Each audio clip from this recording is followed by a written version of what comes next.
Good morning to all. I am Prof.Manavalam. Now we are going to see about the leadership styles.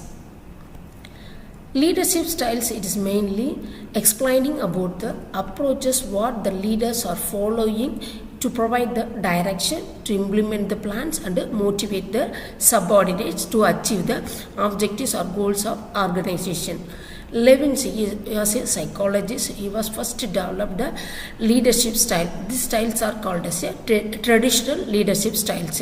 Under this, authoritarian, participative and delegative leaderships are coming. Sorry. First one is authoritarian or otherwise called as a autocratic leadership. Here, this type of leaders, they are adopting the authoritarian style. They only dictate the policies and procedure what the group of people they have to follow. They are direct the work what to be done by the group of people without looking any meaningful input from the group.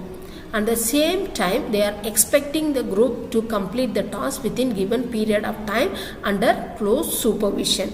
It is mainly applied in certain situation, especially when there is no time period to complete the task or carry over the task for long period of time. Means for that purpose we can utilize, and also the group of people they are not having that much of expertise and skill.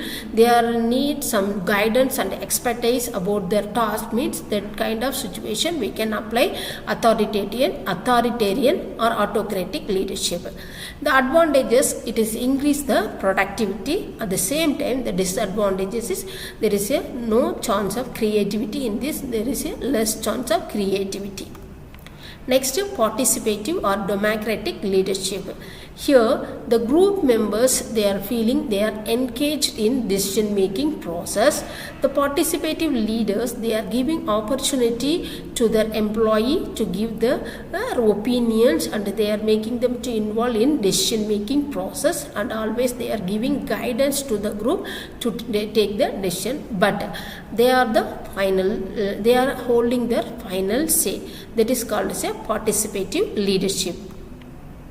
Merits of participative is high quality of services we can expect by having this kind of leadership. At the same time, the disadvantages or demerits of this style is the group they are unclear about the role. Means automatically there is this method which will become as a failure, and if the communication failures are there between the group also, one of the demerits of this one. And also the group they are not having the adequate skill to complete the task whatever assigned to them. They are not having that much skill to take the decision. Means then this method will become as a failure one.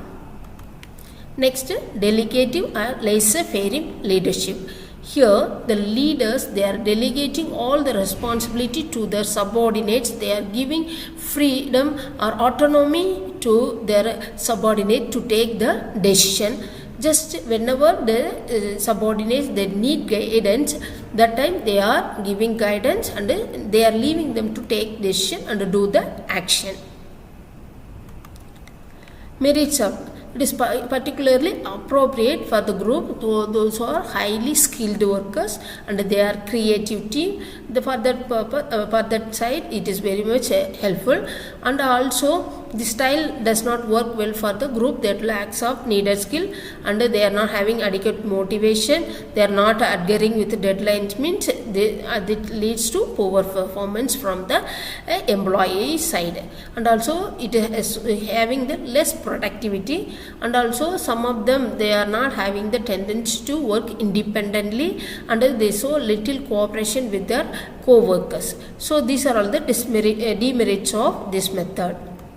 Next, now modern methods of leadership. Under this, transactional leadership. Transactional leadership means here they are giving set of activities or tasks to the employee to complete within given time period. So based upon the completion of task, they are rewarding. Either they are rewarding or they are giving punishment to them. So day-to-day life they have to complete the task and they have to get the rewards or punishment based upon their performance. So this is called as a transactional leadership. Next, move on to the charismatic leadership. Charismatic leadership, here they are not having high level of confidence. They don't doubt their own decision. They move forward unwaveringly, and also they believe that whatever decision made by them are correct one.